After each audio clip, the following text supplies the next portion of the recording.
Hi there, I'm Fiona Boyd, one of the co-founders at EdSmart, a platform that's digitising all sorts of school admin processes, doing our bit to lighten teacher and administrator workload. Joining me today to talk about school digital transformation is Thomas Blackwood, Head of ICT at Fahan School in Hobart, Tasmania. A long-term EdSmart customer and user, we're really excited to hear how Fahan School goes about using digital tools and technologies and what success might look like. Welcome, Thomas. Thanks, Fiona. Glad to be here. Firstly, your background goes beyond schools. You got your start in technology in a different setting. Would you give a snapshot on your career in tech? Yeah, so I actually started working for a cybersecurity firm in Atlanta, Georgia, in the United States when I was 19, 20 years old. Dell SecureWorks was the company. Worked for a few years there, kind of got a taste for information technology, the corporate side of things, and decided to move down to Australia when I had the opportunity. Ended up working for sort of a managed service desk, another large corporation. And then in 2018, had the opportunity to come work in the education sector, which I did as the network systems administrator. And then in early 2020, was able to take over as manager of Fahan School, and I've been doing that ever since. So. It's education's gain. I'm so glad that you had a background that came from elsewhere into the school space, because schools really, benefit from your wider experience, which is great. So drawing on that, your experiences currently at Fahan School, what do you think are some of the things that schools need to think about and get clarity on before they start a program of digital transformation? So you're going to want to consider a phased approach to be successful. So I recommend having a clear vision of what you're trying to achieve with your digital transformation, such as don't try to change everything at once, right? So if your goal is to reduce paper usage, for example, don't set out to eliminate printing completely. Maybe just focus on a few key areas. And once you've identified those key areas, make sure you have a clear objective of what you're trying to achieve and flow that through to milestones and targets so you can really gauge the success of that program. At Fahan School, when we first started with EdSmart, we really identified that we needed to reduce the amount of paper between our interactions with parents and students on our administration staff. It really just became unsustainable in the long run. So by identifying that as a target, we then looked at solutions. I quickly identified EdSmart as a potential solution to that problem and got it implemented to great effect, right? And essentially haven't looked back. I'm so happy to hear that, Thomas, because schools, some schools are struggling with the deployment of different digital tools and systems for all sorts of reasons. And it probably leads to my next question is, how do you pave the way for success? Because your team at Fahan School, they're going to have different levels of interest and capability in new technologies. So how do you make sure it works, that it's successful? Yeah, look, really understanding the pain points of what your staff or stakeholders are going through. If you're just starting out on your digital journey, I recommend you talk to those stakeholders, your staff, your day-to-day admin people, business leaders, senior leadership. Really try to identify the pain points that they have, that they're going through, because having their backing is going to be essential in what you're trying to achieve, right? So my job, is often meeting with various departments to see what processes they're really struggling with. What are the things that they dread doing when they come to work? Understanding those pain points, will identify what's broken within the organization, where the time savings and efficiencies can be created. And then you can look to solutions, technology providers to make that happen. And most of the time, there's some sort of digital transformation that needs to take place to fix those processes, right, to get those time savings back.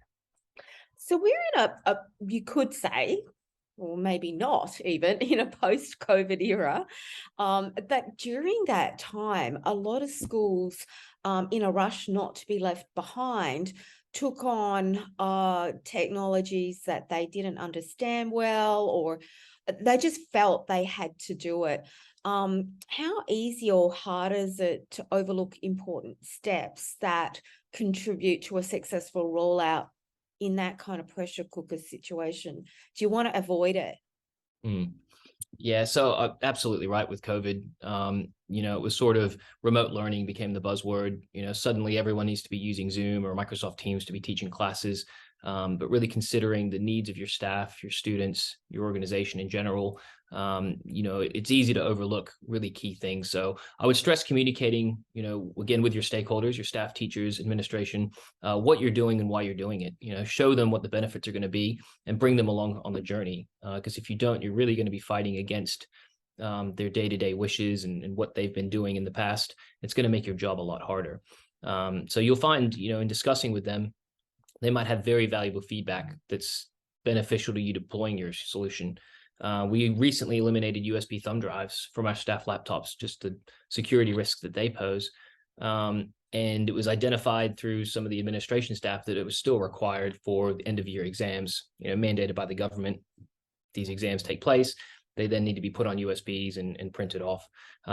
So it's kind of, instead of just the blanket ban and then coming up on the end of the year, finding out we have this problem, we're able to work with them to amend the policy to allow that sort of thing to take place. So really just get the feedback, bring your staff along for the journey, and it's going to make you a lot more successful. You need to be a bit adaptive rather than, I guess, blanket rule bound, because it is around change. And that change can affect other processes and systems that have been long in place. Yeah. When do you know you've got something right that you've digitized? What does getting it right look like? And maybe you can give an example of something that you're really satisfied about, that you just went, yes, that one worked. Yeah, so I think it's just going to show up as time savings.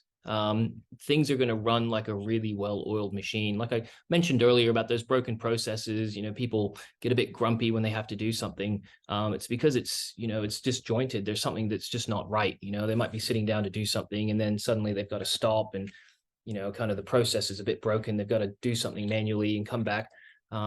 If it's working well and the workflow is correct, you just don't have that problem, right? And that time savings builds up over time, so you can reinvest that into other areas. With our digital transformation, it started off a bit slow. The time savings, kind of like an interest rate building up and up, wasn't great, but over the last few years, we've just seen an enormous benefit in being able to deploy additional solutions, having the time to invest in technology and automation, Power Automate from Microsoft to bring our own leave forms and timesheets in-house to reduce the paper use. That's one consequence of that. So that's what it's going to look like. It's going to start slow. It's going to feel like you're not making much progress, but it does snowball, and it snowballs quite quickly. A compounding effect. So don't feel like it's all in one red hot rush at the first minute, the first strike.